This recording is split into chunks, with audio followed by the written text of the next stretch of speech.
ఏంటి పంతులు సౌండ్ ఏదో తేడాగా ఉంది? ఒకటికి వెళ్ళొస్తాను. అయ్యో పంతులు, ఓ ఎందుకేనా ఆ సౌండ్?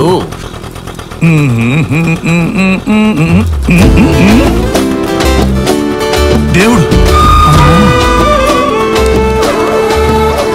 దేవుడయ్యా దేవుడు, ఏమీ కనిపించలేదు. ఇంతలో దేవుడు ఎలా వెలిసాడు? దేవుడు ఉన్నాడయ్యా, ఇక్కడ వెళ్ళకూడదు, వేరే చోటికి వెళ్దాం.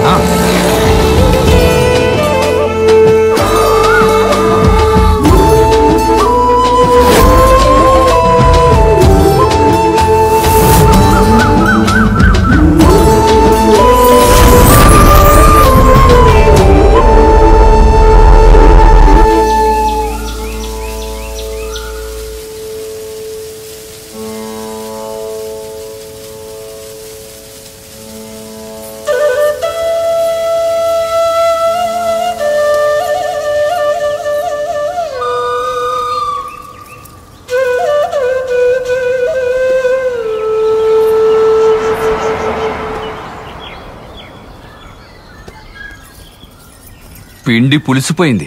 ఎన్ని మిరపకాయలు వేసాడు?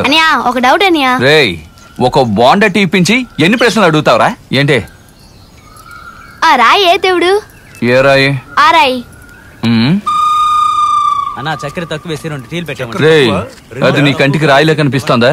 లేదు, సుబ్రహ్మణ్య స్వామి అయితే నెమిలి ఉంటుంది, వినాయకుడు అయితే తొండం ఉంటుంది, అమ్మవారు అయితే ఒక చేతిలో కత్తి తలకాయ ఉంటుంది. ఇక్కడ ఒట్టి రాయే కదా ఉంది, అప్పుడు ఏ దేవుణ్ణి మొక్కుతారు?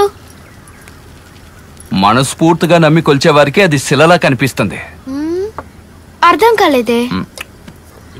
ఇలా చూడు, నేనే గొప్పోణ్ణి అనుకుని దండం పెట్టేవాడికి అది చిన్న దేవుడు, నా దేవుడు ఇదే అని దండం పెట్టేవాడికి పెద్ద దేవుడు, దేవుడే లేడనుకునే వాడి కంటికి అది రాయి. అంతే, వదిలే. సూపర్ అనియా, సూపర్ అనియా. ఇంకొక డౌట్ మాత్రం చెప్తారా? బాగుండో చెప్తావా? చిన్నపిల్లని అమర్స్తున్నావు అన్నా. 2 బోండా. అనియా, ఈ ప్రపంచంలో ఎంతమంది దేవుళ్ళు ఉన్నారు? ఎన్ని దేవుళ్ళు ఉన్నారని కనిపెట్టాలంటే ఎన్ని జాతులు ఉన్నాయని కనిపెట్టాలి. జాత? ఒక్కొక్క దేవుడు జాతిని సృష్టించాడా? రే, జాతులని నేను మురుక్కాలో కంటే దారుణం అనుకుంటాను. ఇలాంటి ప్రశ్నలు అడిగి నన్ను ఇరికిద్దాం అనుకుంటున్నావా? పోరా నువ్వు, నీ బోండా నువ్వు పెట్టవయ్యా. నేను వెళ్ళిపోతాను, నువ్వు తిన్నదానికి డబ్బులు ఇచ్చే. 10 పైసలు కూడా లేవురా, కూర్చోరా. అది అసలు నీ సమస్య ఏంట్రా? నీ ప్రశ్నకి సమాధానం చెప్పాలంతేగా.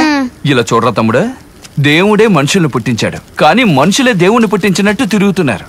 జాతి అనే దరిద్రాన్ని మనిషే సృష్టించాడు. ఒక్కొక్క జాతి కూడా ఒక్కొక్క దేవుని నమ్ముతున్నాడు, కత్తులతో నరుక్కుంటున్నారు. వదిలే. ఒక జాతి దేవుడు ఇంకొక జాతి వాళ్ళు మొక్కితే ఒప్పుకోరా? ఎంతవరకు అలా ఏ దేవుడు చెప్పలేదు. నీకు ఇంకా ఏదైనా డౌట్ ఉంటే గుండు రాజేంద్ర నాకేం తెలుసురా? నేనే వడ్డీకి అప్పు తీసుకుని కొట్టు పెట్టుకుని నడుతున్నాను. నువ్వు మత కలహాలు రేపుతున్నావా? ఎక్కడి నుంచి వెళ్తావా? పోలీసులు పిలవనా? పోలీసులు పిలుస్తా. అరే నువ్వు ఆపవయ్యా. అనియా, చివరికి వచ్చేసాం అనియా, ప్లీజ్ అనియా. వీడు నన్ను ఓసలు అక్కట్టించేలా ఉన్నాడు. రాజేంద్ర, వాడు ఏదో ఒకటి అడుగుతున్నాడు, చెప్తూ ఉండు. ఇలా చూడు, డబ్బు కావాలంటే లక్ష్మిని దండం పెడతారు, ప్రశాంతత కావాలంటే యేసుని దండం పెడతారు, దానం చేయాలంటే అల్లాని దండం పెడతారు, ఏ సమస్యలు వద్దనుకుంటే వినాయకుడిని దండం పెడతారు. అప్పుడు నెమ్మదిగా ఉండాలంటే హరిచంద్రుని దండం పెట్టాల్సిందే. శ్మశానానికి వచ్చి మనల్ని ఇబ్బంది కలిగించరు. పిచ్చి గోడు చుట్టోడా, ఈ కథని పొద్దున న్యూస్ పేపర్ లో నేను చదివాను. ఏంటి చిన్నపిల్లలను చేసి కథలు అడుగుతున్నావా? ఎక్కడి నుంచి వెళ్తావా? వేడి నేను పోసేనా? నేనెక్కడ చెప్పానయ్యా? పొద్దు నుంచి ప్రశ్నలు అడిగి ప్రాణం తీస్తున్నాడు. వెళ్ళి బోండా ఒకటి తీసుకురా. నీకు డబ్బులు కావాలా వద్దా? ఇవ్వకుండా వెళ్ళి చూడు. టీ పెట్టావా? పని చూసుకో. వాడి సంగతి వదిలే, నేను చెప్పేది విను. నీకు అర్థమయ్యేటట్టు ఒక కథ చెప్పమంటావా? చెప్పు, కానీ ఇంటర్వ్యూ లేకుండా చెప్పు. సరే, నేను కథ చెప్పేటప్పుడు అప్పుడప్పుడు డౌట్లు అడగకూడదు, అలాగే మధ్యలో లేచి వెళ్ళిపోకూడదు, ఓకేనా? నువ్వు చెప్పు చూద్దాం. కథ క్షుణ్ణంగా. చెన్నైలో నాకు ఒక ఫ్రెండ్ ఉన్నాడు. వాడు ఉదయం లేవగానే పనికెళ్తాడా? కాదు, రాత్రి మిగిలిన సరుకు ఉదయం ఫుల్ గా తాగుతాడు. వాడి మొదటి పని ఇతరులను మోసం చేయడం, రెండవ పని వాడిని వాడే మోసం చేసుకోవడం. రెండు ఒకటే కదా? మరి వాడేరా గణేష్. ఆ దరిద్రం వాడు ఎక్కడ ఉన్నాడు? సారు ఇప్పుడు థింక్ చేస్తూ ఉండుంటాడు అనుకుంటా. థింకా? గణేష్ వాళ్ళ నాన్న ముత్యాలయ్య వినాయకుడు భక్తుడు, అందువల్లే వాడికి గణేష్ అని పేరు పెట్టారు. గణేష్ కూడా పెద్దయ్యి వాడు కూడా వాళ్ళ నాన్నలాగే వినాయకుడు భక్తుడైపోయాడు. డైలీ అగరత్తులు వెలిగిస్తాడు, ₹1 ఉండీలో వేస్తాడు. ఆ తరువాత గాంధీ జయంతికి వైన్ షాప్ మూసినా, అప్పులోల దగ్గర ఇరుక్కున్నా, అంతెందుకు తాగి పోలీసుల దగ్గర దొరికిపోయినా వినాయకుడి మీదే నింద మోపుతాడు. ఎందుకంటే వాడు వెలిగించే అగరత్తుకి ఉండిలో వేసే రూపాయికి వినాయకుడి చేత పనిచేయించుకోవాలనుకుంటాడు.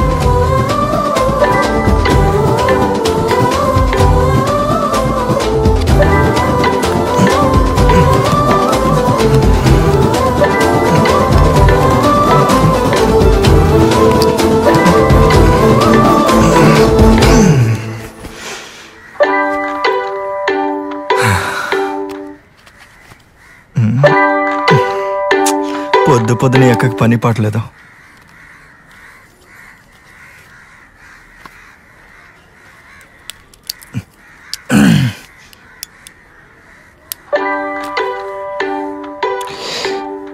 ఎనిమిది సార్లు చేసిందా? ఈ పాటికి ఇంట్లో నుంచి చీర కట్టుకొని జాతరలో కొనుక్కున్న కళ్ళద్దాలు పెట్టుకొని బయలుదేరి ఉంటుంది. అరిగిపోయిన మోకాల్ని ఈడ్చుకొని వచ్చేసరికి 20 నిమిషాలు పడుతుంది. అందులో సగం చాలు మనం ఎస్కేప్ అవడానికి.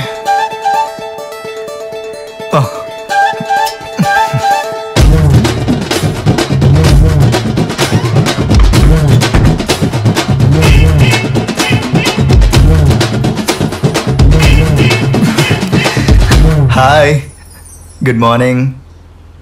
ఏం లేదు, అక్క కంగారు ఇక్కడికి వస్తుంది కదా, వచ్చే దారిలో ఈ కార్ లారీ ఏమొద్దు. తప్పు, పాపం. చిన్నగా ఒక సైకిల్ గుద్దెట్టుగా ఏమైనా చేయగలవా? అంతే. పెద్దగా ఏం లేదు. ఈ అద్దె మ్యాటర్లో నుంచి ఎలా ఎస్కేప్ అవ్వాలో తెలియకే ఇలా అడుగుతున్నాను. తప్పుగా అనుకోకండి, సరేనా? వెంటనే నిర్ణయం తీసుకోండి, ఆలోచించకండి. ఆ తర్వాత మిమ్మల్ని నేను బాగా చూసుకుంటాను. అసలు చెప్పాలంటే నేను పగలగొట్టే కొబ్బరికాయకి, వెలిగించే అగరబత్తికి అప్పుడప్పుడు మీరు ఇలాంటి సహాయం చేయొచ్చు, తప్పులేదు.